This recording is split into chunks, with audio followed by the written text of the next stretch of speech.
ले तुला काहीच जमत नाहीये, तू गप बस. माझ्या वडिलांचे मित्र होते संजय जाधव, जे दुनियासारीचे मीच काम करतोय सगळे इथं, अच्छा. बाकी कोणच करत. आणि मग त्यावेळेस ते मला म्हटलं होते की तुझं या फील्डमध्ये काहीच नाही विषय. याच्या अंगामध्ये थोडेसे बाईचे गुण आहेत. समाजाचा दृष्टिकोनच तसा झालेला आहे. माणूस म्हणून वागताना तुम्ही माणूस म्हणूनच वागा. जरी मी तसा असेल तरी तो माझा वैयक्तिक प्रश्न आहे. त्याच्यामध्ये कोणाला कमेंट करायचं काहीच गरज नाही. एका मुलीने मला विचारलं सहज असं, मग तुम्ही स्किन ऑडिशन घेता. त्याच्या मुलीला लक्षात आलं की ही वेगळ्या टाइप ऑफ बोलते. हा, मला ते नाव तिथे कळालं की स्किन. एखाद्या प्रोड्युसरने किंवा डिरेक्टरने तुम्हाला बोललेले का की ती आर्टिस्ट येऊ शकते का? एवढे पैसे देतो ती येईल का? गौतमी पाटीलची तुमची रील व्हायरल गेली होती. मी तिच्यावरून मागणं करणार होतो. तो आणि मी जस्ट असं विचार आपल्याला गौतमी पाटील डान्स शिकवताना वगैरे. तो गौतमी पाटील जेव्हा त्यांची XYZ रील व्हायरल झाली होती एकदम स्टार्टिंगला, तेव्हा महाराष्ट्राच्या सगळ्या कोरिओग्राफरना सांगितलं होतं की ती लांबणी कर, तिच्यात कंप्लेंट कर. त्यात मी पण केली होती. तो लोकांनी मला ट्रोल केलं होतं की तुम्ही तर कंप्लेंट केली होती, मग तुम्ही तिच्यावर काम करताय का? जवळजवळ 100 व्हिडिओ कॉल आले होते.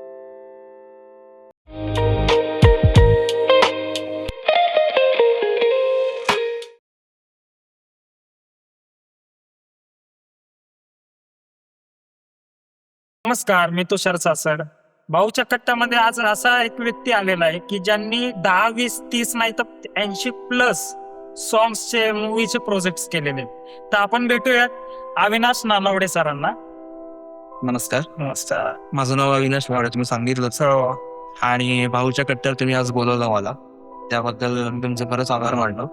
आणि आज चर्चा अजूनच रंगणार आहे नक्कीच. आणि मस्त ऑडियन्सला पण ती एक काय म्हणत आपण जर्नी अनुभवायला मिळणार हो आहे. हो, समज येणार आहे. त्यासाठीच आपण बसलेलो आहे की आपली लाईफ कशी होती आणि आता कशी, आणि इथून पुढचे प्लॅन्स तुमचे कसे, या चर्चेसाठीच आपण भाऊच्या कट्ट्यावरती बसलेलो. तर मला सांगा तुम्ही की याची सुरुवात कशी झाली? अगदी खरं सांगायचं झालं तर कॉलेजमध्ये असताना या सगळ्याची सुरुवात झाली. ओके. मी इथे जवळ सिंहगड कॉलेजला होतो, सिंहगड कॉलेज ऑफ कॉमर्स. आणि तिकडे सिंहगड करंडक नावाचं एक करंडक असतं. तर तिथे असताना मी काही म्हणजे जनरली लोक सगळे जसे पार्टिसिपेट करतात तसं मी पार्टिसिपेट केलेलं. आणि सलग मी 3 वर्ष सिंहगड करंडक जिंकले. आणि एका सिंहगड करंडकला एक कोरिओग्राफर आल्या होत्या, वृंदा साठे म्हणून, पुण्यातल्याच आहेत. त्यांनी मला तिथे बघितलं आणि मग मला त्यांनी वेगवेगळ्या शोच्या माध्यमातून त्यांच्याबरोबर ऍज अ डान्सर म्हणून संधी दिली. मी डायरेक्टली कोरिओग्राफर नाही झालो. पहिला मला डान्सर म्हणून खूप वर्ष काम करायला लागलं. सो तसं करत गेलो. नंतर मयूर वैद्य म्हणून आहेत मुंबईचे कोरिओग्राफर, त्यांनी मला एका शो मध्ये बघितलं.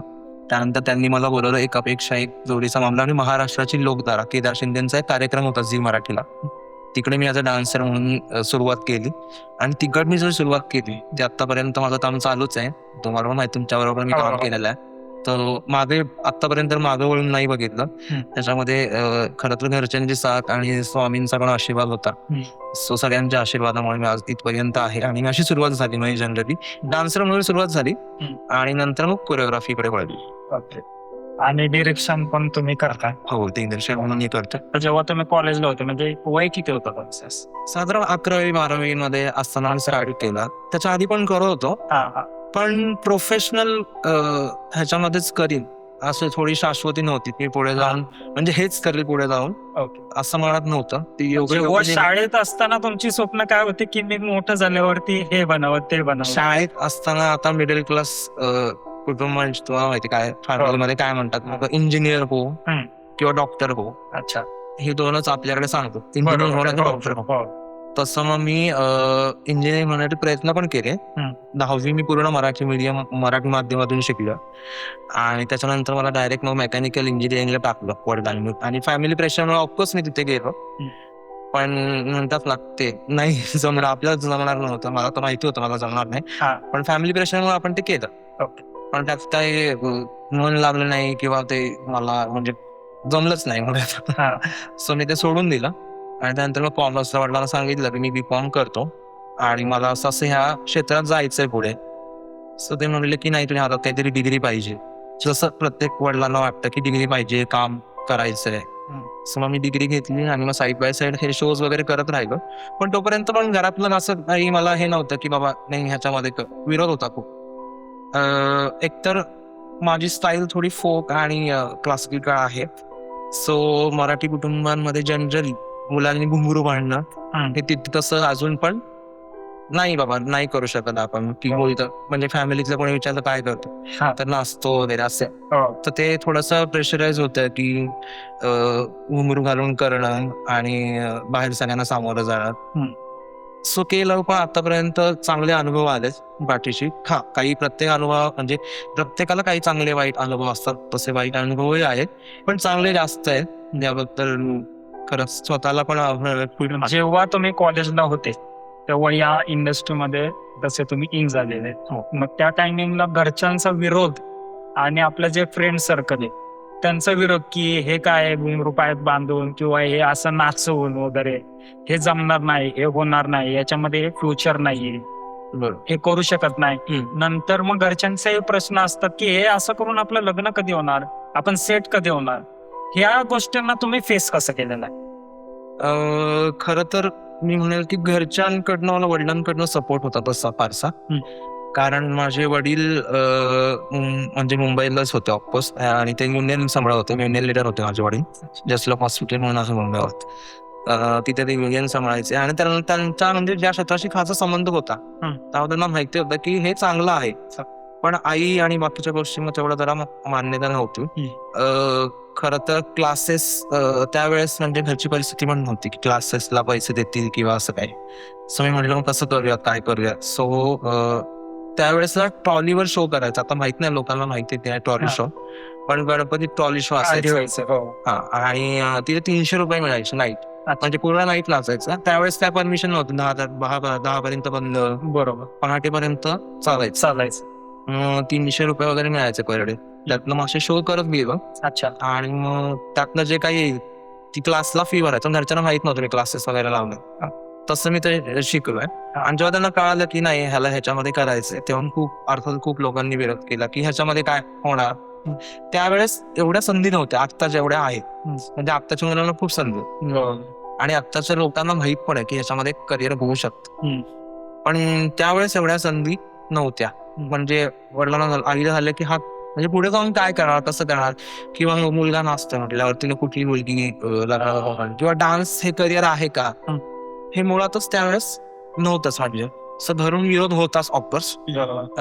पण चिकाटीने आणि काय म्हणून आपण की कामं येत गेली आणि करत गेलो आणि चांगलं झालं आणि आपण चांगलं केलं की आपल्याला संधी नक्की मिळतात. त्यामुळे चांगलं करत गेलो. चांगले कामामधनच कामं जनरेट झाली. कारण आतापर्यंत घरामधनं कोणी या फील्डशी निगडीत नाही म्हणजे या फील्डमध्ये कोणी मी पहिलाच असतो. सो तसं म्हणून होतं की ओळखी आहेत मग बाबा मला चान्स मिळतील जाऊन किंवा मी गेलो पटकन नाही ह्याला घ्या असं होईल. तर कामामधनं काम जनरेट होत गेलं आणि चांगलं काम केलं म्हणून आजपर्यंत इथं तुमच्या समोर बसलोय आणि कामं केलेत थोडीफार. एक त्याच्यामध्ये असा प्रश्न होता की जे आपले जे ओळखीचे लोक आहेत फ्रेंड सर्कल त्यांना तुम्ही कसं फेस केलं किंवा त्या टायमिंगला अशाही गोष्टी झालेल्या असतील की याच्याबरोबर बोलायचं नाही, हे काय नाचणे असं तसं या गोष्टी घडतात आणि घडलेल्या आहेत. तर त्यांना तुम्ही कसं फेस केलंय? ऍक्च्युली मित्रांनी म्हणजे मित्रांना तोपर्यंत माहित होतं की करतोय हा डान्स वगैरे पण त्यांना हे माहित नव्हतं की हा जाऊन करिअर करायला. त्यामुळे त्यावेळेस त्यांचं होतं की हा करतोय करू काय नाही प्रॉब्लेम म्हणजे हा फक्त हॉबी म्हणून करतोय. तो त्यावेळेस सपोर्ट करत होते हॉबी. पण त्यांना जेव्हा कळालं की ऍज अ करिअर म्हणून हा निवडणार आहे सो थोडस त्यांनी मला सांगण्याचा प्रयत्न केला की नाही त्याच्यामध्ये नाही होणार काय किंवा तू म्हणजे पैसे मिळतील का नाही तुला माहित नाही किंवा कसं होणार काय होणार तुझं. सर मला सांगायला आवडेल की माझा एक मित्र होता तो म्हणला की हे तुझ्या ह्याच्यामध्ये काहीच होऊ शकणार नाही मला वाटतं. आणि एक दिवस तू पस्तावशील तुम्हाला म्हटलं तर मित्रास मी आता नाव डिस्क्लोज नाही करत इथं. आता तो इंजिनियर आहे पण म्हणजे मी हे काय इंजिनिअरिंग वाल्या लोकांना चुकीचं ठरवते असं नाही त्यांनी पण करावं. पण त्याचं जेवढं पेमेंट त्याच्यात तिप्टीनं मी आज म्हणजे मिळवतोय मानधन कमवतोय. सो ह्यातच तुम्हाला ते प्रश्नाचं उत्तर आलं असेल की त्या मुलाला मित्राचं नाव नाही डिस्कस तो पण त्यांच्या परीने चांगलंच करतोय पण त्याच्या अशा कित्येक पटीने मी करतोय आणि त्याला आता विश्वास झालाय की नाही हा म्हणला होता त्याने खरं करून दाखव. मग आधीचे जे फ्रेंड्स होते जे तुमचे किंवा आत्ताचे फ्रेंड्स आहेत की ज्यांनी आधीच्या गोष्टी बघितलेल्या आहेत, तुम्ही कसे होते काय होते आणि आता तुमचे प्रोजेक्ट बघतायत, प्लस तुम्ही आता टीव्ही मध्ये पण दिसताय, असे डिरेक्शन करतायत, कोरिओग्राफी करतायत, मोठमोठ्या आर्टिस्ट बरोबर काम करतायत तुम्ही, तर मग आता तेच फ्रेंड्स की लय हवे ते हा आता याचा ऍटिट्यूड चेंज झालेला आहे वगैरे अशा गोष्टी पण तुम्हाला आता बोलत असतील किंवा, तर त्यांना का तुम्ही उत्तर कसे देता? आय थिंक मला वाटतंय ना, उत्तर आपल्या कामात न मिळते. आपण वेगळं काही तुला फोन करून सांगायची गरज नाही, मी असं असं करतोय, हे करतोय. कारण ते त्यावेळेस म्हणून होते तुझ्याकडनं काही होणार नाही, तुला जमणार नाही. पण तीच लोक आज जेव्हा बघतायत की हा सगळं करतोय, म्हणजे मी दिग्दर्शनामध्ये पण आहे, नृत्य दिग्दर्शनामध्ये पण आहे, प्लस मी नाटकांसाठी पण करतो, म्हणजे मी सगळ्या माध्यमांमधून काम करतोय. मग ते अल्बम सिंगर्स असो, टीव्ही असो किंवा नाटक माध्यम असो, सगळ्या माध्यमातून काम करतो, सगळ्या चांगल्या लोकांबरोबर काम करतो, म्हणजे कुठेही काम करत नाहीये, सगळ्या चांगल्या लोकांबरोबर काम करताना दिसतं. साफसुफ त्यांच्या आता स्वतःहून मेसेज पण येतात की छान करतोय, आम्हाला वाटलं नव्हतंस तू असं करशील, किंवा जेव्हा तू स्टार्ट केलं ना तर आम्हाला पण छान प्राऊड फील होतोय. म्हणजे तेव्हा ते वेगळं बोलायचंय, पण आता म्हणतो ना आपण की प्रसिद्धी एक निगेटिव्ह पण बोलतात माणसं, पॉझिटिव्ह पण बोलतात, पण आपण त्यातनं काय घ्यायचं हे खूप महत्वाचं आहे. आणि आपण ते आपल्या जर्नीमध्ये तसं रुजवायचं हे पण महत्वाचं असतं. सो मला वाटतं लोक दोन्ही प्रकारे बोलतात, पण आपण चांगलं केलं तर चांगलं बोलतात. सो मित्रांबाबतीत त्यावेळेस सपोर्ट होता, आजही आहे, त्यावेळेस थोडं निगेटिव्ह बोलत होते, पण ते बहुतेक काळजीपोटी पण असेल की हा पुढे जाऊन त्याला जमतंय नाही जमतंय किंवा काय होईल त्याचं करिअरचं. सो छान, म्हणजे त्यांच्या आज कमेंट्स येतात तर मला छान वाटतं की तीच मित्र जी नव्हती करत ते आज करतात. पण ते आपण केलं म्हणून ते झालं, मस्त केलं तर मग त्यांना ते बोलायला अजून हे मिळालं, स्वाव मिळाला असतं तरी आम्ही सांगितलं होतं नको बोलूस तरी सगळं ते असं आहे. आता सोशल मीडियाला वाव आहे, तुम्हाला ते गोष्ट माहितीच की कोणत्याही प्रोजेक्टला जर तुम्हाला सक्सेस करायचं किंवा काय, तर तुम्हाला सोशल मीडियाला भर द्यायला लागते. तर सोशल मीडियाला तुम्हाला असा कुठली रील व्हायरल गेली स्टार्टिंगला की मग त्याच्यानंतर मग तुम्हाला अजून थोडस जरा पॉझिटिव्हिटी आली की आपण रील्स पण बनवायला पाहिजे किंवा याच्यावरती पण लक्ष द्यायला पाहिजे. आता लेटेस्ट मध्येच तुमचे युट्यूबला एक गौतमी पाटील यांच्या बरोबरची एक रील माझ्या मते 6-7 मिलियन प्लस गेलेली आहे. तर या सोशल मीडिया संदर्भात काय बोलतो? खरं सांगायचं तर आपण म्हणजे मी तरी मिलेनियम मधला किड्स आहे, 90s मधला. सो सोशल मीडिया तेवढं फार आपल्याला जमत नव्हतं जेव्हा स्टार्ट केलं तेव्हा. पण सगळे लोक म्हणायचे कोरिओग्राफर आहे सर, तू अपडेट राहायला पाहिजे, सोशल मीडियावर काय ते टाकायला पाहिजे. पण मला असं वाटतं कामावरती जास्त भर होता, त्यामुळे ते जमलं नाही त्यावेळेस. पण माझं जसं एक गाणं आलं होतं लावणी, तुम्हाला माहिती असेल, आहो शेटर लई साले झाले त्याची अंगठी म्हणून एक गाणं आहे. त्याच्यामध्ये अंकिताने माझ्यासोबत काम केलं आणि मी ते दिग्दर्शन केलेलं आहे. सो त्याच्यामधला एक क्षण आम्ही प्रमोशनच्या वेळेस एक क्षण शूट केला होता, जस्ट आम्ही सगळ्यांसाठी परफॉर्म केलं होतं. तो क्षण मी टाकला जस्ट असंच इन्स्टाला, आणि तो जवळजवळ 3-4 मिलियनला गेला. तर त्यानंतर वाटलं नाही लोकांना आवडतंय आपण जे करतोय ते. सो त्याच्यानंतर स्टार्ट केलं मग टाकायला की जे पण प्रोजेक्ट होतात त्याच्यामधले टाकत जातो हळूहळू. पण तरी पण तेवढा अपडेट नाहीये, मी खरं मान्य करतो की अपडेट नाहीये, मी ते राहायला पाहिजे मला ऍज अ कोरिओग्राफर म्हणून. आणि आता एक नऊवारी म्हणून एक गाणं आलंय, तुम्ही जसं म्हणलं ती 7 मिलियनला गेली, तर ऍक्च्युअली ती मी नव्हती टाकली, मला माहित नव्हतं ते जाईल म्हणून, असं मला वाटलं नव्हतं. तर ती एका वेगळ्या पेजनी टाकली होती आणि त्या पेजला पण ती 8 मिलियनला आहे. आणि त्यानंतर मी माझ्या मग म्हटलं आपण पण टाकूया, मग ते मी युट्यूबला टाकली आणि ती 7 मिलियनला गेली. आणि त्याच्यामुळेच माझे आता 10,000 सबस्क्रायबर पण कम्प्लीट होतील युट्यूबला. सो छान वाटलं. मग त्याच्यानंतर आता टाकतोय अजून पण प्रोजेक्ट टाकेन आता जास्त. आता तुमचे हे जे रील्स पडत असतात, शॉर्ट्स पडतात, तर तुम्ही अपलोड केल्यानंतर काही चांगले कमेंट्स पण असतात की काही वाईट कमेंट्स असतात, तर मग त्या वाईट कमेंट्स साठी तुम्ही कसं, म्हणजे काय उत्तर देता, का दुर्लक्ष करताय तुम्ही, किंवा त्या कमेंट्सचा तुमच्या लाईफ वरती, मनावरती काय परिणाम होतोय काय? तर छूट सांगायचं झालं तर आतापर्यंत तरी चांगल्या कमेंट्स जास्त आल्या, वाईट कमेंटचं प्रमाण जरा कमी आहे थोडंसं.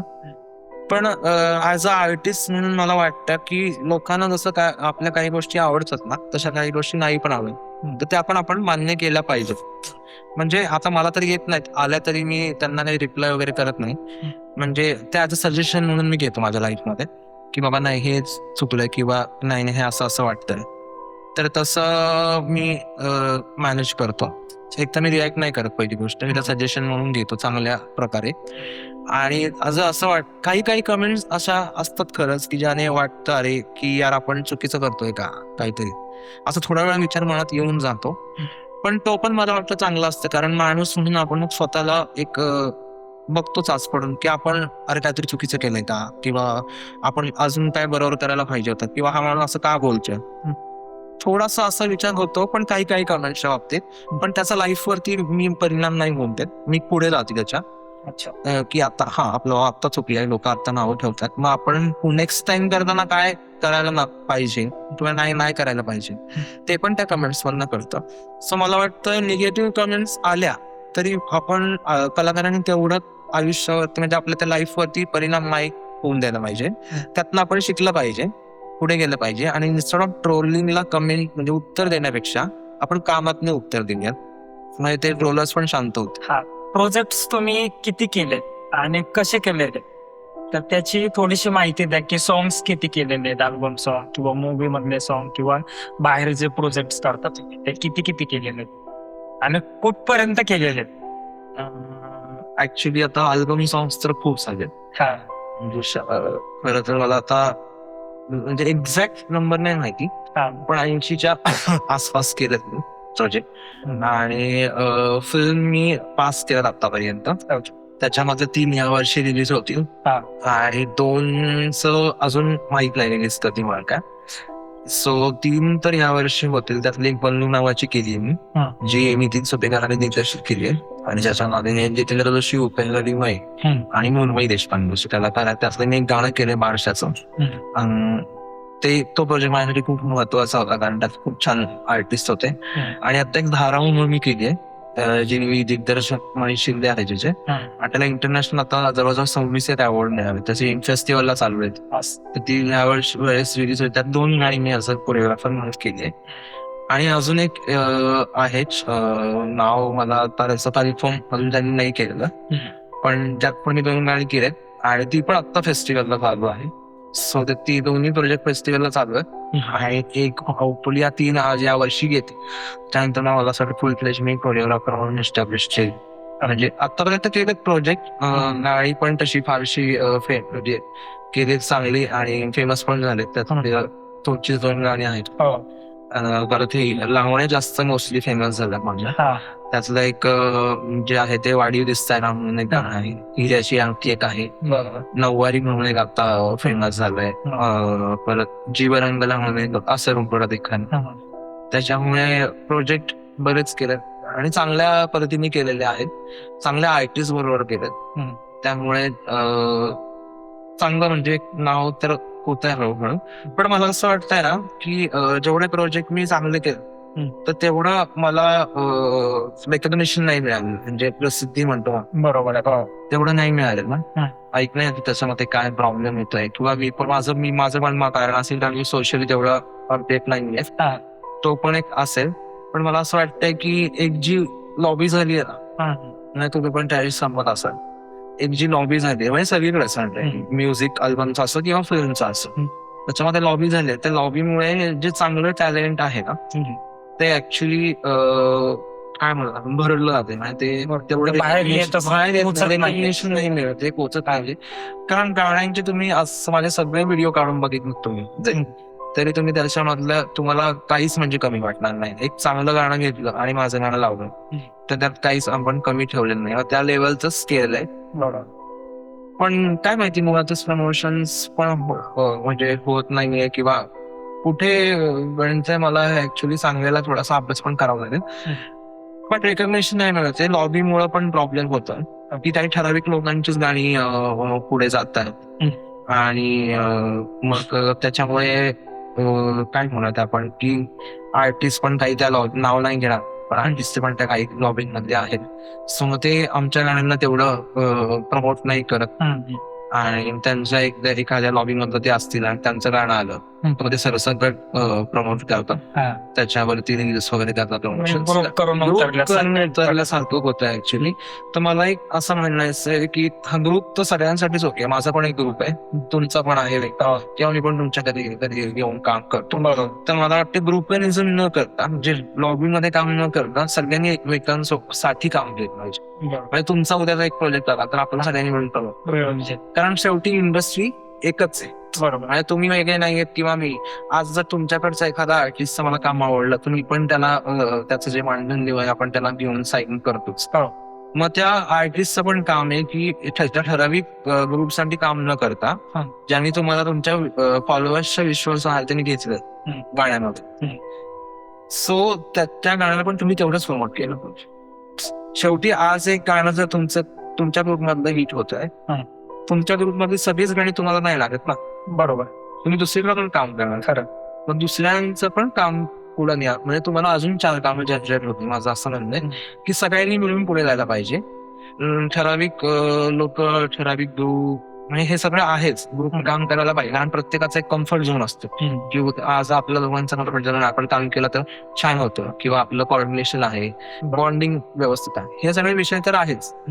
पण एखादा निर्माता तुम्हाला जेव्हा देतो ना काम करायला की हा आर्टिस्ट चांगला आहे आणि त्याचे इन्स्टाला चांगले फॉलोअर्स आहेत, चांगला रीच आहे, आपण घेतलं तसं गाणं आपलं, म्हणजे आपलं गाणं पण छान प्रमोट होईल, मग त्याची काही इच्छा नसते की भरमसाठ पैसे मिळवतात, हे काही इच्छा नसते. म्हणजे कोणाचीच त्यांचं असतं की आपण छान प्रोजेक्ट केला तर लोकांपर्यंत पोहोचावा ऍटलिस्ट, एवढी इच्छा असते निर्मात्याची.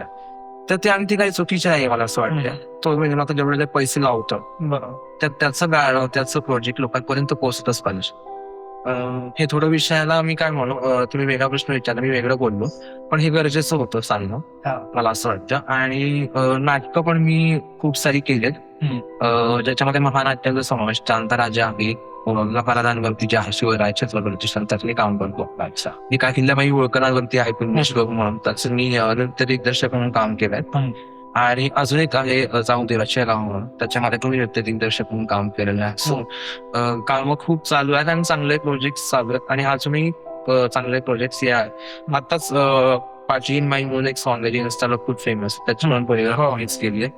अजून एक गाणं माझं रिलीज झालं आता जस्ट 2 तारखेला, मावळ ह्याचं जे शिव तारखेला शिवजयंती आहे त्यानिमित्ताने ते गाणं आम्ही आणलेलं आहे. अच्छा. तर ते पण गाणं तुम्ही बघितलं तर एकदम सिनेमॅटिक शूट केलं, म्हणजे प्रश्नच नाही, दिग्दर्शकाने चांगलं काम केलं मनीषमध्ये. सो आपण पण करतोय सगळे चांगले प्रोजेक्ट, फक्त प्रमोट व्हायला पाहिजे. माझं अशी इच्छा आहे, म्हणजे लोकांना पण आता तुमच्या पॉडकास्टच्या माध्यमातून सांगतो मी की जर असं नवीन कलाकार चांगलं काम करत असतील तर थोडं तुम्ही पण ऑडियन्सने थोडा सपोर्ट करा, ज्यामुळे चांगलं काम, चांगली लोक प्रमोट होतील आणि सगळेच प्रोड्युसर पण जगतील, सगळेच कलाकार पण जगतील, म्हणजे ठराविक लोक राहता सगळ्यांना संधी मिळेल. फक्त एवढंच इच्छा. जसं आता तुम्ही अनुभव सांगितला तुमचा की प्रमोशनच्या टायमिंगला हे प्रमोशन करत नाही वगैरे, मग तुम्ही त्या टायमिंगला काही जबाबदाऱ्या तुमच्यावर दिलेल्या असतात प्रोड्युसर्सने वगैरे, तर मग प्रोड्युसरला तुम्ही फेस कसं करता, किंवा त्या आर्टिस्टला तुम्ही कसं काय हँडल करता की तुम्ही प्रमोशनच करत पाहिजे? तर त्या प्रोजेक्ट वरती हा परिणाम नक्की 100% होतोच आहे की लोकांपर्यंत, त्यांच्या फॉलोअर्स पर्यंत हा प्रोजेक्ट पोहोचतच नाही, त्याच्यामुळे रिझल्ट जो आपल्याला पाहिजे तो येत नाहीये. मग ते तुम्ही जे प्रोड्युसर्स आहेत त्या प्रोड्युसरला तुम्ही कसं हँडल करता? ऍक्च्युली प्रोड्युसर्सला मी हँडल म्हणजे एकतर निर्माते, म्हणजे एक गाणं आपण एक प्रोजेक्ट करतो, त्यानंतर एखाद्या निर्मात्याचा विश्वास बसतो माझ्यावरती, म्हणजे एखाद्या माणसावर. आता मी दिग्दर्शक आहे, तुम्ही माझ्यावर विश्वास ठेवला, माझ्याकडे प्रोजेक्ट दिला की हा चांगला करतो, त्याच्यानंतर सेकंड प्रोजेक्ट पण तो मलाच देतो, कारण हे पहिलं प्रोजेक्ट चांगलं केलेलं असतं. आणि मग आपण काय होतं की मुलाचं सांगतो की हा, म्हणजे निर्माते सांगतात की हा आर्टिस्ट चांगला आहे, हा फॉलोअर्स त्याचे चांगले आहेत, मग आपण त्याला घेऊया, आपण त्याला घेतो, त्याला सगळ्या त्याच्या इच्छा म्हणजे पूर्ण करतो आपण. आणि त्याचं जे बाकीच्या गोष्टी आहेत, त्याचं उठणं बसणं राहणं खाणं पिणं हे सगळं त्याच्या मर्जीनुसार होतं, त्याचं मांडणी पण व्यवस्थित येतं. पण जेव्हा प्रमोशन येतो तेव्हा अर्थातच त्यांचे पण काहीतरी रिझन्स असू शकतात, मी असं नाही म्हणत की त्यांचे रिझन्स नसतील, पण त्यांनी ते रिझन्स आधी क्लिअर केले पाहिजे. जेव्हा आपण सांगतो की ठराविक आता ह्या प्रोजेक्टसाठी आम्ही ठरायला घेत आहोत, आपण जेव्हा त्याच्याशी कॉन्टॅक्ट करतो, सगळ्या गोष्टी आपण बोलतो, तेव्हा त्याने आम्हाला म्हणजे आता तो निर्मात्याला किंवा दिग्दर्शकाला सांगितलं पाहिजे गोष्टी, बरोबर. की माझी ही रिझन्स आहेत, त्याच्यामुळे मी 2च रील टाकू शकतो बाबा, 1च स्टोरी टाकू शकतो.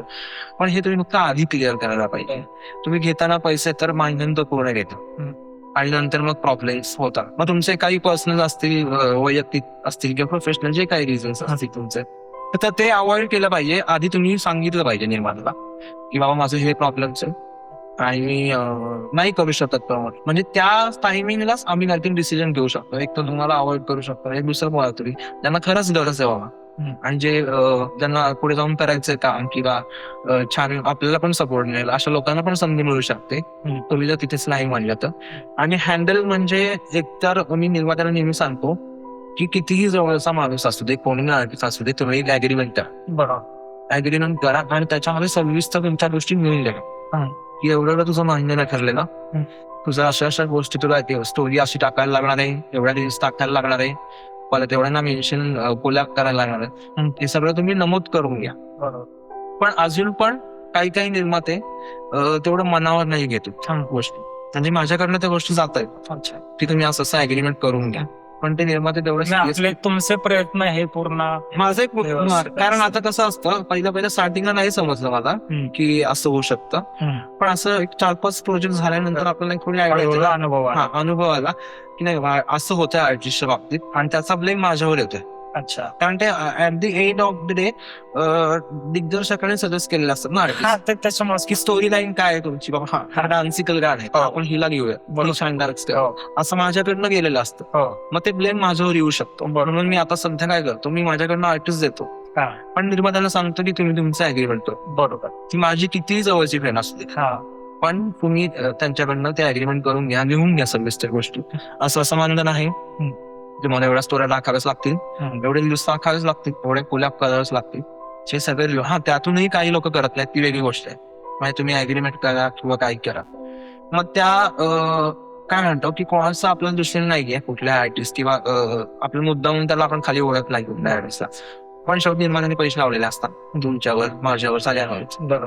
सो मग लास्ट चान्स असतो की आपल्याला एक चित्रपट महामंडळ आहे, तिथे आपण कॉन्टॅक्ट करू शकतो किंवा मग लिगली तुम्ही करू शकता जर तुम्ही गोष्टी अग्रीमेंट वाईज केल्या असतील. नुसते बोलणं. आणि असं कधी झालेलं आहे का की आपल्याला चित्रपट महामंडळात जायची गरज पडली? हो, असं खूपदा झालंय. खूपदा झालंय. नाव खूप मोठे त्या प्रोडक्शन नाही घेऊ शकत आता इथे, पण असं झालेलं आहे. आणि चित्रपट महामंडळात मी कॉम्प्लेन पण केलेली आहे. आपल्या मेघराज नुसतेकरांनी पण त्याच्यावरती ऍक्शन्स पण घेतलेल्या आहेत. असं नाही घेतल्यानी पण त्यांच्यापर्यंत ज्याच्यावरती केलं त्यांनी, पण जावं लागलं चित्रपट महामंडळात. ओके. काम तुम्हाला कशी भेटतात किंवा तुम्ही कशी मिळवता? जसं तुम्ही स्टार्ट केलं होतं त्या टाइमला थोडस जर प्रोजेक्ट भेटायलाही तुम्हाला प्रयत्न करायला लागला असेल, तर मग ते कसे प्रोजेक्ट तुम्हाला भेटले किंवा तुम्ही कसं त्यांना कॉन्टॅक्ट केले? आणि असा एखादा गोल्डन प्रोजेक्ट की तुम्हाला असं समजलेलं आहे की हा आपल्यासाठी गोल्डन चान्स आहे? सो मी स्टार्टचं तुम्हाला सांगितलं असं, मला सिलेक्ट केलं, तिथे गेलो. त्याच्यानंतर मला स्टार्टिंगला ना मी असंच डान्स करत होतो वगैरे आणि माझा आय थिंक सुमित म्युझिक जे आहे, सुमित म्युझिक मधनं मला अचानक कॉल आला एक दिवस. अच्छा. की त्यांचा माझा नंबर त्यांच्याकडे कसं केला मला अजून माहित नाही आणि मी कधी विचारलं पण नाही, पण सुमित कॅसेट्स मधनं मला फोन आला होता की आमचं एक गाणं आहे, असं करायचं. आणि मी गेलो ऑफिसला वगैरे भेटलो कांबळे म्हणून संगीत त्यांचे, कारण त्यांचे जास्त मोस्टली फोकस असतं ना म्युझिक सगळं, सुमितचं महाराष्ट्राबद्दल सगळं असतं. आणि तिथे गेला मला कळालं गाणं ते होतं सुया घे पोरगी, जे नंतर आता खूप हिट झालं. नंतर ते माझं पहिलं गाणं आहे, ते आता 40 मिलियन ला असं. तर मग त्यानंतर मग कोरिओग्राफी लोकांना आवडली. मग कामात मी म्हटलं तसं कामातनं काम जनरेट करू, म्हणजे हे काम चांगलं केलं म्हणून त्याने नंबर शेअर केला दुसऱ्याला, मग त्यातून मला काम मिळालं. असं कामं सगळी मिळत गेली. आणि गोल्डन संधी मी म्हणेल की गोल्डन संधी माझ्या आयुष्यात ना अचानक आहे, म्हणजे ते होऊन गेला मला समजलं पण नाही, असं झालं. अच्छा. झाल्यानंतर मला कळलं अरे ही खूप मोठी संधी होती, पण ते होताना मला नाही असं वाटलं की लय मोठी. बरोबर. ते अचानक होऊन गेलं. एक तर मला मुली वैद्यांबरोबर काम करायचं होतं. मी जेव्हा कॉलेजला असताना त्यांचा एक कार्यक्रम होता सख्या सजुना म्हणून. तो मी बघितलेला. तर म्हणलं या माणसावर मला काहीतरी काम करायचं, मॅनिफेस्ट केलं होतं काम करायला मिळेल काहीतरी. सो मी कॉलेज झाल्यानंतर अचानक मी म्हणलं तसं जाऊ दे वर्षाला म्हणून नाटक आलं, त्यावेळेस ऑडिशन होत्या. तिथे मी सिलेक्ट झालो आणि तिथे ते कोरिओग्राफर होते. मी तिथे डान्सर म्हणून काम होतो. पण मी मला कधी वाटलं नव्हतं की त्यांच्यावर काम करायला मिळेल. असं संधी झाली. मधुर भंडारकरांची मी एक वेब सिरीज केली आहे, इंडिया लॉकडाऊन, जी G5 आहे. तिथे मी सहाय्यक म्हणजे असिस्टंट कोरिओग्राफर म्हणून केले. बघ, ती नाही कोरिओग्राफर आहे. आणि ते पण संधी अचानक आली की रात्री फोन आला की असं असं जायचंय, मधुर भंडारकरांचं काम आहे. तेव्हा काय वाटलं नाही करताना. गेलो मुंबईला, ह्याला मीरा रोडला जो चला हवा त्याच्या मागे नंतर सेट होता. ते काम केलं. ती होती श्वेता प्रसाद बासू हिरोईन. तर ते काम केलं. पण ते काम शूट केल्यानंतर म्हटलं अरे बापरे, ते मोठं नाम बॉलिवूडच काम करायला आहे. कारण ते G5 ला वगैरे नाव लागलं. बरोबर. त्याच्यानंतर अजून एक संधी दिली, आशिष पाटीलांना कोरिओग्राफ करायची संधी आली. अच्छा. ते पण अचानक काम आलं. म्हणजे आशिष पाटील मला म्हटलं होता की आपण काहीतरी काम करू सोबत. पण त्याला 1 वर्ष झालं होतं. मला वाटलं नाही त्याच्या कामाच्या फ्लो मध्ये तो विसरला असेल की नंतर आपण कामामध्ये विसरून जातो ना की आपण त्यालाच बोललो होतं काही. पण त्याचा अचानक फोन आला की माझं असं एक गाणं आहे, मी आता खूप बिझी आहे, सो तुलाच करायचंय सगळं. मी म्हटलं मला कोरिओग्राफी तू करतोयस ना? म्हटलं नाही तुलाच करायचं. मी म्हटलं अरे तू एवढा मोठा कोरिओग्राफर आहेस आणि मलाच टेन्शन आहे. म्हटलं काय कोरिओग्राफी मी करणार. सो पण त्याने पण म्हणजे खूप मोठी संधी दिली ती. कारण आशिष पाटील नाव आज खूप मोठं आहे आणि तो स्वतः कोरिओग्राफर आहे. त्यामुळे त्याला कोरिओग्राफी करणं हे मोठा टास्क होता माझ्यासाठी. आणि तिथे पण मी सहाय्यक दिग्दर्शक म्हणून काम केलं त्याच्यासोबत. पण त्याने काही सेट्स बसवल्या होत्या, पण त्याने कधी असं नाही म्हटलं की नाही बाबा मी सांगेल असं तर, किंवा मला नाही आवडली. तर म्हणजे त्याने ऍज अ तो तिथे आर्टिस्ट होता ना, त्याने माझं ऐकून घेतलं सगळं की नाही मग ते करूया का चांगलं वाटतं. 1-2 महिन्याचे तो कोरिओग्राफर होता म्हणून थोडे चेंजेस करावंच लागले. पण त्याने असं कधी हे नाही केलं की मी ते नको करू ते नको करू. त्याने ऐकलं. म्हणजे मला हे छान वाटतं. म्हणजे मोठे आर्टिस्ट जेव्हा त्यांच्याकडनं शिकतो आपण की सेटवर कसं वागायचं. जरी आज भले असिस्टंट असतो तरी तुम्ही कॅमेरा तो स्वतः परफॉर्म करू. त्यामुळे कॅमेरा त्याला मला दिसतंय ना चांगलं नाही मला. सो मग त्याने तसं माझ्यावर सोडलं, विश्वास ठेवला. त्यासाठी पण मी त्याला खूप कोणत्या प्रोजेक्टला अशा की एखाद्या गेलोय आपण किंवा छोटा प्रोजेक्ट असेल किंवा मोठा प्रोजेक्ट असेल की त्या टायमिंगला आपल्याला असं तुम्हाला अनुभव आलेला आहे की खूप कमी लेखताय किंवा डायरेक्ट म्हणले तुला काहीच जमत नाहीये, तू ग बस, किंवा तू कस काय या फील्ड मध्ये आलेला आहेस, असं तुम्हाला कुठं अनुभव आलेला आहे का? मी हा किस्सा नाव घेऊन सांगेन कारण त्यांच्यापर्यंत हे पोहोचलं पाहिजे मला असं वाटतंय. मी खूप स्टार्टिंगला जेव्हा म्हणजे गाणी पण नव्हती गेली, काहीच नव्हतं केलं. मी जस्ट एक डायरेक्शनचा कोर्स करून माझ्या वडिलांनी मला मुंबईला पाठवलं आणि माझ्या वडिलांचे मित्र होते संजय जाधव, जे दुनियासाठीचे ते माझ्या वडिलांचे मित्र होते. त्यांनी त्यांना इंटर्नशिपला तिथे मला पाठवलं की जाऊन तू काम कर आहे, शिक सगळ्या गोष्टी. तर मी तिथे साधारण 6-7 महिने मी होतो. पण तिथे गेल्यावर मला पण चांगलं झालं. तिथे गेला मला माझी किंमत त्यांनी कळली माझी किंमत कुठे असो. तर ते मला तिथे ना खूप सारे काय म्हणत आपण संजय दादांकडे त्यावेळेस जे असिस्टंट होते ते खूप मोठ्या ऍक्टर्सची मुलं होती. ओके. आणि माझं बॅकग्राऊंड काहीच मी जस्ट त्यांच्या एक मित्राचा मुलगा असं होतं. आणि त्यावेळेस त्यांच्याकडे खूप ऍक्टर्सची मुलं होती जी असिस्ट करत होता. तर तेव्हा ना सतत मग तुम्ही खूप जणांच्या इंटरव्ह्यू ऐकलं असतील की पुण्याची लोक टाइमवर येत नाहीत, पुण्याची लोक आळशी असतात, पुण्याचे आर्टिस्ट नीट काम करत नाहीत. तर ते सगळे टोमणे तिथं खाल्ले. अच्छा. सगळे टोमणे मला मारले आणि मला ते कुठेतरी असं यार की सगळेच बोलतात मला असं. मग तेव्हा असं झालं की सोडून जाऊ का म्हणजे हे सगळं ते नको वाटत होतं मला एक वेळ. अच्छा. कारण सगळेच टोमणे मारवते. आणि मग हा सगळा विषय मी जेव्हा संजय दादांपर्यंत नेला, आज ते खूप मोठे आहेत डायरेक्टर म्हणून मारावं लागून. पण त्यावेळेस पण ते माझे काय म्हणत आपण की होते आयकॉन हे यांच्यासारखं डायरेक्शन किंवा असं यांच्याबरोबर त्यांच्यासारख्या फिल्म्स करायच्या, त्यामुळे त्यांच्याकडे दिलं होतं. अच्छा.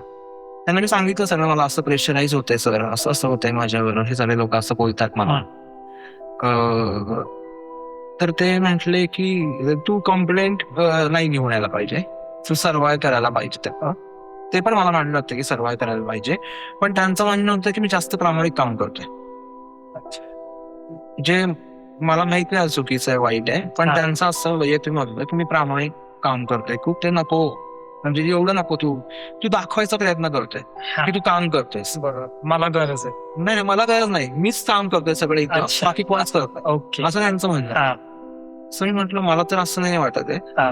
आणि मग त्यावेळेस ते मला म्हटलं होते की तुझं ह्या फील्डमध्ये काहीच नाही होऊ शकत, तू निघून जाईल. हा. खरं तर आता हे नाव घेऊन बोलायचं नव्हतं, पण ती गोष्ट माझ्या कुठेतरी अजून पण आहे म्हणा. हम्म. आणि एक वेळ म्हणजे काय माहित नाही, पण एक दिवस मी फेस करेन त्यांना, आणि तेव्हा मी कदाचित चांगल्या पोझिशन, म्हणजे आता पण चांगलंच करतोय, आणि मला तेव्हा फेस करेन, मी चांगल्या पोझिशन मी फेस करेन त्यांना, आणि त्यांना सांगेन तुम्ही असं असं, म्हणजे सांगायची ऍक्च्युअली गरज नाही पडणार, त्यांना कळेलच कळेल. आईपर्यंत आल्या म्हणजे आणि काहीतरी केलं. केलेलं बरोबर. सो लवकरच तसं होईल मला असं वाटतंय, आणि हा इंटरव्ह्यू त्यांच्यापर्यंत पोहोचला तर बरेच होईल. कारण तुम्ही जेव्हा एखाद्याचं ऐकून असता ना, तेव्हा तुम्ही त्या माणसाला सपोर्ट केला पाहिजे, ना की त्याचं मॉरल डाऊन केलं पाहिजे. सो मला असं वाटतं. सपोर्ट वरून मी हा प्रश्न तुम्हाला विचारणारच होतो की या फील्ड मध्ये असं कोण आहे जिथे जास्त तुम्हाला सपोर्ट करतात, सपोर्ट सिस्टीम जे आपण म्हणतो, आणि त्यांना तुम्ही आता या आपल्या भाऊच्या कट्ट्यावरती थँक्स बोलता. थँक्स म्हणणं तर खूप माणसं आहेत. पहिलं तर आपण म्हणाल की आई वडील, कारण त्याच्याशिवाय तर काहीच. हा, ते तर आहे. ते तर पण या support- फील्ड मध्ये फील्डमध्ये मित्र झालं किंवा सहकारी झालं. फील्डमध्ये मित्र म्हणजे मित्र नाही म्हणू शकतो, एक तर माझ्यासाठी निर्माते, त्यांना विषय हा. आवडतात, तुम्ही पण आहे. हो. आणि म्हणजे त्यांनी मला रिपीट काम दिलं, हो. म्हणजे एक प्रोजेक्ट केला त्यांना आवडलं, बरं. माझे सगळे असेच काम आहेत हा. की एक प्रोजेक्ट केलं मग आवडलं, मग दुसरं केलं मग तिसरं केलं, असे खूप सारे रिपीट निर्माते आहेत माझ्याकडे. हम्म. तर मी त्यांचं ऑब्विसली थँक्स बोलेल त्यांचा सपोर्ट. दुसरा म्हणजे माझे सगळे गुरु, एक तर भक्ती नाईक म्हणून आहेत, मयूर वैद्य म्हणून आहेत, आशिष दादा आहे, आणि मनीष शिंदे यांचा खूप लोक असं होईल. त्यांनी जेवढी कामं दिली आहेत आतापर्यंत, म्हणजे एक वाईट फेज होता माझा, तेव्हा मला जास्त काम नव्हतं आणि ओळखत पण नव्हतं, त्याच्या मनीष शिंदे त्या माणसाने माझा खूप विश्वास ठेवला, त्यांनी मला खूप काम, त्यांना मी थँक्स बोलतो इथून. आणि माझे गुरु म्हणजे आशिष पाटील आणि भक्ती आणि मयूर वैद्य. सो त्यांनी मला खूप सपोर्ट, आणि माझे सगळे निर्माते खूप सपोर्ट केले. आता ही फील्ड मध्ये काम करताना समजा आता तुम्हाला गर्लफ्रेंड किंवा लग्न करायचं होतं, तर एखाद्या ठिकाणी तुम्ही स्थळ बघायला गेलेले, किंवा तुमची गर्लफ्रेंड ही असेल की तुम्हाला तिच्याबरोबर लग्न करायचे वगैरे, तर त्यांनी तुम्हाला असं हे केलेलं असेल की ही फील्ड बरोबर आहे का? असं खूप वेळा झालं, त्या लग्नाचा तर विषय चालूच आहे. हा. पण बघायला गेल्यानंतर ना, म्हणजे बघायच्या आधीच मे बी म्हणजे म्हणतो की असं मुलगा आहे व्हायचं, पण त्यांचा पहिला प्रश्न असतो की काय करतो, बरोबर. काय करतो, मग त्यांना सांगितलं आन्सर आहे वगैरे वगैरे. तर मग त्यांना ते अनसिक्युअर वाटतं एक तर ती फील्ड, कारण सगळं अनप्रिडिक्टेबल आहे, कधी या महिन्यात काम असेल, कधी पुढच्या महिन्यात नसेल, सो मग सर्वाय कसं करणार, मग कोरबी सर्वाय कसं करणार, आणि सगळ्यांचे प्रश्न असतातच. आणि जरी समजा एखादी फ्रेंड असेल आणि आपण तिला म्हटलं की असा असा विचार आहे, तरी पण ती म्हणते आधी सेटल हो. आता सेटल हो म्हणजे नक्की काय करायचं मला हा प्रश्न पडला, कारण हे मलाच नाही कळलेलं आई वडील सगळं म्हटलं, म्हणजे काही काही मुली असतात की मग हे फील्ड सोड आणि जॉब कर, पण जे जमत नाही ते काय करायचं, बरोबर, जे आवडत नाही ते काय किंवा जॉब पेक्षा जास्त इन्कम आपल्याला या फील्ड मध्ये आहे. हा आहे, म्हणजे आता प्रत्येक कुठला माणूस काम करतो त्याच्यावर पण डिपेंड आहे, कुठे काम करतोय कुठे नाही. सो मला वाटतंय की जर आजपर्यंत माझे आई वडील म्हटले नाही की ही फील्ड सोड आणि दुसरं जॉब कर, तर तू तर आता येणार आणि मग आम्हाला म्हणणार की 15-16 वर्ष जे काम करतो ते सोड, आणि हे जर आपण तिला बोललो तर कदाचित ते म्हणजे तिची परमिशन नसेल की दुसरा जॉब कर, आपण तिला म्हणजे सोड आणि दुसरा जॉब कर, तर ती पण नाही करू शकत, कोणीच ती पण नाही करू शकत, मी पण नाही करू शकत. सो कोणीतरी असं हवं की जे समजून घेणार पाहिजे. एक तर कोरिओग्राफर म्हटलं की आजूबाजूला सगळ्या मुली असतात, बरोबर आहे, त्यामुळे ते तर अजून वेगळा विषय आहे की म्हणजे ती मुलगी पण तशी समजून घेणारी पाहिजे की तिला कळलं पाहिजे एक्झॅक्टली आपला होणारा नवरा काय काम करणार किंवा तो काय क्षेत्रात काम करतो, हे समजून घेणारी व्यक्ती भेटायला थोडं अवघड आहे, पण मग मला तुम्हाला असं विचारायचं आहे की तुम्ही लावणी पण भरपूर केलेल्या आहेत, तर लावणीची जी तुम्ही कोरिओग्राफी करता किंवा तुम्ही जे आर्टिस्ट शिकवलेलं आहे वगैरे, काही आपले मित्रमंडळी असतात, घरचे असतात किंवा बाहेरची लोक असतात, ती तुम्हाला बोललेली आहेत का की ह्याच्या अंगामध्ये थोडेसे बाईचे गुण आहेत किंवा थोडे हावभावावरतून वगैरे या गोष्टी बघून तुम्हाला असं विचारलेलं आहे का कोणी किंवा बोललेले आहेत का, की समोर नाही बोलले तर मागून बोललेले आहेत की तुमच्यात बाईचे गुण आहेत किंवा हा असा आहे? एक तर असं बोलतो ऑफकोर्स, कारण गुंगल घातलं त्यांना वाटतं की सगळी मुलं तशीच असतात. हा. सो काही काही काय म्हणतात आपण कोरिओग्राफर्स, मी त्यांना म्हणजे काय म्हणा की कथक करतात किंवा लावणी करतात. सो माझं असं वैयक्तिक मत आहे की जरी आपण ते करत असलो तरी बाहेर तुम्ही तसं नाही वागायला पाहिजे. बरोबर. म्हणजे तुम्ही जर आता जर स्टेजवर आहात तर स्टेज पुरतच करा. बाहेर पण तुम्ही तसं वागला तर मग लोक नावं नक्की ठेवणार. तर माझं वैयक्तिक मत आहे की मी जरी लावणी करत असेल तरी मी तिथे असेल किंवा शिकवण्यापुरतच करतो, मी बाहेर तसं नाही वागत. बरोबर. सो मग एक काय म्हणतात एक पॅटर्न होऊन जातो किंवा धब्बा लागतो कोरिओग्राफर वरती, सगळ्याच वरती, म्हणजे एकाच्या वागण्यामुळे. की समजा हा जर आता लावणी करणं बाहेर जाऊन तसं वागतोय तर त्यांना असं वाटतं की लावणी करणारे सगळेच पुरुष कोरिओग्राफर तसेच आहेत. सो मला वाटतं प्रत्येकाने आहे ना ते जपलं पाहिजे की आपण आर्टिस्ट म्हणून काम करताना ते तुम्ही करा, कॅरेक्टर म्हणून जेव्हा कराल किंवा स्टेजवर कराल कोणाला शिकवाल त्यावेळेस ते फक्त कॅरेक्टर, बाहेर जाऊन ते नका दाखवा. त्याचा एक वेगळा परिणाम किंवा काय म्हणतात आपण लोक एक वेगळा विचार करतात. आता माझ्याबरोबर पण 2-3 असं विश्वास झालेले की घुंगरं घातल्यानंतर त्यांना वाटतं की आपण तसाच आहे किंवा नाही का, होतो असा विषय. म्हणजे मी आता नावं ठेवणार नाही की त्यांचं चुकतंय, मे बी मानसिक समाजाचा दृष्टिकोनच तसा झालेला आहे एकूण त्याला आतापर्यंत, की लावणी घातलं की हा तसाच वागणार किंवा तसाच एक कॉम्पिटिशन होतं. तिथे मी पार्टिसिपेट करायला गेलो होतो आणि तिकडे त्यांची रिक्वायरमेंट होती की लावणी करणारा कोणतरी मुलगा पाहिजे, कारण बाकीच्या स्टाईल करणारी खूप जण होती. सो तिथे गेल्यानंतर असं एक वेगळं फील झालं नाही का, की सगळे नजर आपण लगेच कळतं ना, नजर आपल्या कोणाची कशा त्याने घुंगरं घातली बाबा, मग थोडंसं जेव्हा साईडला राहा, इकडे जाऊन सगळ्यांना बोलायचं, माझ्याकडे यायचं नाही. मग ते असं कुठे ते हर्ट होतं यार, म्हणजे मग मुलांनी केलंच नाही पाहिजे ना स्टाईल. तसं मला वाटतं की कोरिओग्राफरने प्रत्येकाने आपापलं जपलं पाहिजे, की जिथे पाहिजे तिथेच करा आणि बाकीच्या वेळेस एक आर्ट म्हणून तसं रिस्पेक्ट करा आणि माणूस म्हणून वागताना तुम्ही माणूस म्हणूनच वागा. हा, म्हणजे कला वेगळी ठेवा, जिथे करायचं तिथे दाखवायचं तिथेच दाखवा आणि बाहेर तुम्ही व्यवस्थित वागला पाहिजे. आणि जरी म्हणजे आता मला असं म्हणायचंय की मी जर तरच बोलतोय, जरी मी तसा असेल तरी तो माझा वैयक्तिक प्रश्न आहे. बरोबर, त्याच्यामध्ये कोणाला कमेंट करायचं काहीच गरज नाही. जर तरची गोष्ट सांगते मला वाटतं प्रत्येकाचं वैयक्तिक आहे ना, जेंडर इक्वेलिटी, कोणी कसं जगायचं कोणी बघायचं हा त्याचा असं वैयक्तिक प्रश्न होता. तुम्ही तसा असाल तरी त्याच्याशी प्रॉब्लेम नाहीये, फक्त तो तेवढ्या पुरता मर्यादित ठेवा. म्हणजे तो माणूस लावणी आर्टिस्ट वाटलं नाही आलं पाहिजे असं म्हणा, म्हणायचं आहेत तर आहेत म्हणा आणि मग तसं वागा, मग ठीक आहे. अच्छा, पण तुम्ही लावणी करताना बाहेर पण तसं वागताय आणि तुम्ही नाही म्हणताय, मग ती एक वेगळा गोष्ट होती ती सगळी.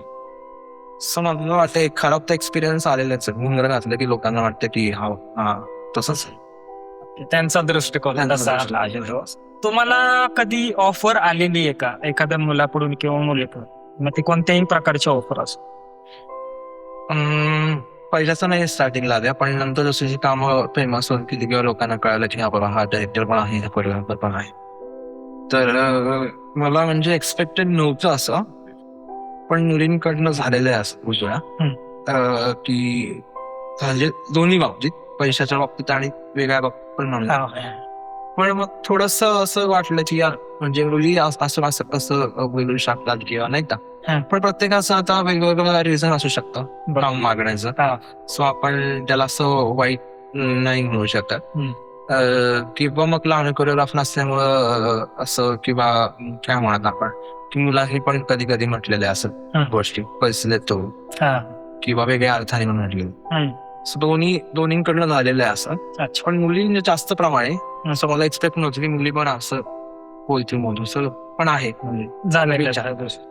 जसं तुम्ही आता बोलले की मुलींनी ही ऑफर दिला की पेमेंटच्या पण किंवा ऑदर की मी कॉम्प्रोमाइज करते वगैरे, किंवा मुलांनीही की मी पेमेंट घेतो वगैरे असं. तर मग असा एखादा अनुभव सांगा तुमचा. अनुभव म्हणजे मध्ये आय थिंक हिऱ्याची अंगठी केल्यानंतरच खूप साऱ्या मुलींच्या मेसेज आले होते. अगेन मी नाव नाही घेणार परत. तर एका मुलीने मला विचारलं सहज असं की सर तुम्ही कसं, तुमचं क्रायटेरिया काय असतं, तुम्ही सिलेक्शन कसं करता. सर म्हटलं काही नाही, जर डान्सिंग सॉंग असेल तर डान्सचा एक व्हिडिओ पाठवायला लावतो. बरोबर, तुमची प्रोफाईल चेक करतो, तर म्हणजे गाण्याला ज्या स्टाईलची रिक्वायरमेंट आहे, स्टाईल तुम्हाला येते का, तुमचा एखादा व्हिडिओ पाठवा. किंवा मग जर ऍक्टिंग वाईज असेल तर मग एखादा मोनोलॉग पाठवा, किंवा तुमची प्रोफाईल, मग वेट काय, हाईट काय, किंवा फोटोज तुमचे लुक साठी वगैरे. म्हणजे असं पद्धतीने आम्ही सिलेक्शन करतो. आणि नंतर मग निर्मात्यांचं असतं की 5-6 प्रोफाईल पाठवल्यानंतर निर्मात्यांचं काम असतं कुठली सिलेक्ट करायची, कुठलं जातंय, कुठल्या त्यांच्या बजेटमध्ये आहे नाही, असं सिलेक्शन होतं. तर मग ती मला थोड्या वेळानंतर म्हणजे तिने सगळं ओके म्हटली. नंतर मग थोड्या वेळाने मला मेसेज केला की मग तुम्ही स्क्रीन ऑडिशन घेता. तर मला 2 मिनिटं मिळालंच नाही. म्हणजे मला वाटलं स्क्रीन ऑडिशन. सो मी म्हणलं तुम्हाला स्क्रीन ऑडिशन म्हणायचंय का, ते करायचो आम्ही मोनोलॉग घेतोच एखादा. ती म्हणली स्क्रीन नाही, स्क्रीन ऑडिशन. सो मला 2 मिनिटं समजा म्हणजे काय म्हणायची नाही, मलाही कळलं नाही. म्हणजे तुम्ही थोडस मला तिच्या बोलण्यात लक्षात आलं की वेगळ्या टाइप ऑफ बोलते. सो मला ते नाव तिथे कळालं की स्किन ऑडिशन म्हणजे मला पण माहित नव्हतं स्किन ऑडिशन. तो मला तो टर्म कळाला की स्किन ऑडिशन बाबा असं पण काहीतरी एक वर्ड असतो आणि ते युज करतो. मग त्या समोर ते विचार मला स्किन ऑडिशन घेतलं. म्हणलं तसं तर आपण म्हणजे आता म्हणजे कधीच नाही मी करू शकणार, कारण आपण प्युअरली टॅलेंट बेस वरतीच काम करतो म्हटलं. सो असे पण एक्सपिरियन्स आलेला आहे. ओके. एखाद्या प्रोड्युसरने किंवा डिरेक्टरने कधी अशी सेट वरती तुम्हाला बोललेले का की ती आर्टिस्ट येऊ शकते का, आपण पे करू किंवा काही, असं झालेलं आहे का? किंवा आता तुमचे कॉन्टॅक्ट आहेत मुलींबरोबर जास्त की बॅकग्राऊंड डान्सर्स असो किंवा आर्टिस्ट असो, किंवा असं डायरेक्ट आलेलं आहे का कॉल किंवा असं समोरासमोर की मी तिला एवढे पे करतो, तिला विचारून बघ की ती येऊ शकते का? असं झालेलं आहे खूप. म्हणजे काय म्हणा 50-60% असं झालेलं आहे खूप वेळा. कारण एकतर मी पहिलंच म्हणतो मी कोरिओग्राफर आहे आणि त्यात मी लावणी आणि फोक त्यासाठी मला असं मुली जास्त आहे माझ्याकडे बनते. सो काही काही वेळेला तर काम बघून लोकांना कळतं की याच्याकडे सगळा फ्रेंड सर्कल याचा आहे किंवा मुली पण आहे त्याच्याकडे सगळं व्यवस्थित. तर बऱ्याच वेळेला असं का बघून पण आलेलं आहे की असं काम आहे पण त्या निवारणीची रिक्वायरमेंट आहे अशी. किंवा आम्ही डायरेक्ट पण विचारलेलं आहे असं खूप वेळा की एवढे पैसे देतो ती येईल का असं. सो आलेले आहेत पण अजूनपर्यंत मी तसं नाही केलेलं अजून काम टचवूड म्हणतात आपण की मी अजून केलेलं नाही, पण असं विचारलंय खूप वेळा. सो मी डायरेक्ट म्हणतो की नाही मी असं नाही का. या फील्ड मध्ये काम करण्यासाठी लुक मॅटर करतो का? मला वाटतं ना काही वर्षापूर्वी लुक मॅटर करत होता.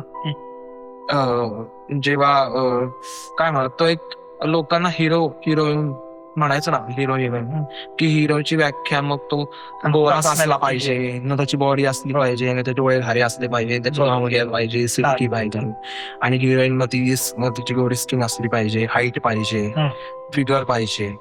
तर मला वाटतं काही गोष्टी वर्षांपूर्वी ते असं होतं कारण तशा फिल्म किंवा तसं कॉन्टेंट लिहिलं नव्हतं. पण आजकाल काय झालंय ग्रामीण त्यांच्यातलीच वाटणारी लोक म्हणजे ऑडियन्स जेव्हा आपण बघू प्रोजेक्ट एखादा तर असं वाटलं पाहिजे की नाही हा माझ्यातलंच एक कोणतरी आहे.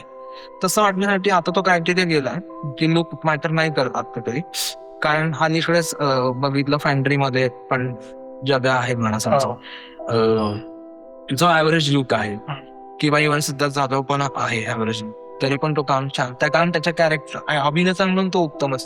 म्हणजे आर्टिस्ट म्हणून तुम्ही मला वाटतं चांगले पाहिजे आता, ना की लुक आणि दिसणं आत्ता मॅटर. पुढे आधी थोडं मॅटर करायचं नाही 90 किंवा 2000 वर्षात साली, पण आता प्युअर टॅलेंट आहे मला वाटतं. आणि कुठलाही माणूस कुठल्याही कॅरेक्टरला जाऊ शकतो, कारण हिरो असं कोण राहिलेलं नाहीये.